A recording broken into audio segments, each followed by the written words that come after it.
നമുക്ക് ആമയുടെ വേഗവും തമിഴ്നാട്ടുകാർക്കും കർണാടകക്കാർക്കും ഒക്കെ ബുള്ളറ്റിന്റെ വേഗവും. നമ്മളെയാണല്ലോ മച്ചമ്പി. എയിംസ് വരും എന്ന് എത്രയിടത്ത് സുരേഷ് ഗോപി പ്രസംഗിച്ചു? ആര് പറഞ്ഞു? എപ്പ പറഞ്ഞു? ഞാൻ പറഞ്ഞിട്ടില്ല. എനിക്കറിയാൻ പാടില്ല. ഞാൻ വരുന്ന വഴിക്കേണ്ടതാണ്. ഞാൻ പോണ്. ഇത് നിങ്ങളുടെ പ്രശ്നമാണ്. അദ്ദേഹത്തിന്റെ ടോണും ആ ഭാഷയും ഒക്കെ ഓർമ്മയുണ്ടല്ലോ. ആക്ഷൻസ് ഒന്നും ഞാൻ കാണിക്കുന്നില്ല. അത്ര ആത്മവിശ്വാസം ഉള്ളതുകൊണ്ടാണല്ലോ എയിംസ് വരും കേട്ടോ എന്ന് സുരേഷ് ഗോപി നാട്ടുകാരോട് മുഴുവൻ പറഞ്ഞത്.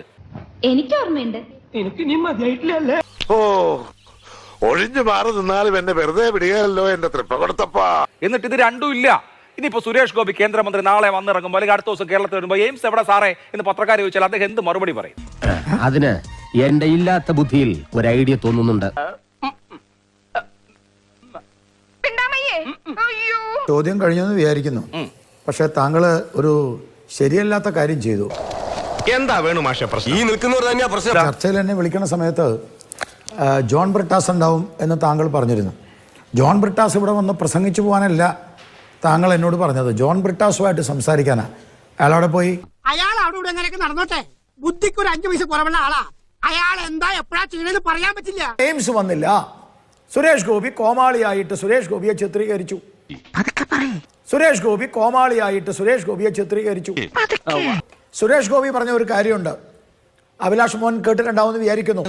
എന്റെ തല ചാരണ്ട, ഞാനിതൊന്നും അറിഞ്ഞിട്ടില്ല സാറേ. ഇയാൾ എന്തെങ്കിലും പുലിവാലൊപ്പിച്ച ഞാൻ കൊടുക്കും. എന്റെ 5 വർഷത്തിന്റെ ഉള്ളിൽ ഈ കേരളത്തിൽ എയിംസ് വരും. 1000 എണ്ണത്തിന് ഞാൻ കൊണ്ടുവരും. 1000 എണ്ണത്തിന്. 1000 എണ്ണത്തിന് കൊണ്ടുവന്നിട്ട് നിന്റെ ചെലവിന് കൊടുക്കടാ. എടാ ഒരെണ്ണത്തിന് കൊണ്ടുപോടാ. ഒരെണ്ണത്തിന് പറഞ്ഞു എയിംസ് കേരളത്തിൽ വരും എന്ന് ഫെബ്രുവരി 30 അതെ, അങ്ങനെ ഒരു ഡേറ്റ് ഉണ്ടെങ്കിൽ തന്നിരിക്കും. ഓക്കെ. അപ്പോൾ പത്രക്കാർ ചോദിച്ചു എന്നാണ് വരിക. അത് ഞാൻ ഇപ്പം നിങ്ങളോട് പറയുന്നില്ല. നിങ്ങളിൽ പലരും മോഹൻലാൽ വരുമോ ഇല്ലയോ എന്ന് സംശയിക്കുന്നുണ്ടാവും. പക്ഷേ മോഹൻലാൽ വരും. എവിടെയാണ് വരിക അതും പറയുന്നില്ല. എയിംസ് വന്നിരിക്കും. ഞങ്ങളുടെ ഈ കാലയളവിൽ എയിംസ് വരും. ഞാൻ ഈ വെല്ലുവിളി ഏറ്റെടുക്കുന്നു. ഈ ഗോപാലകൃഷ്ണൻ വിശ്രമമില്ല. അപ്പൊ ഈ ജന്മത്തവൻ വിശ്രമിക്കത്തില്ല. എടാ നീ എവിടേക്ക് പോണേ? കണക്ക് നോക്കണ്ടേ? കണക്കൊക്കെ ഞാൻ നോക്കിയോളാ. നീ അവിടെ പോയി കിടന്നു പിറ്റക്കാടി. മണമുള്ള പൂനുള്ളി മുടിയിൽ ചൂടി മണിക്കുട്ടി നീ എന്റെ മനസ്സുനുള്ളി.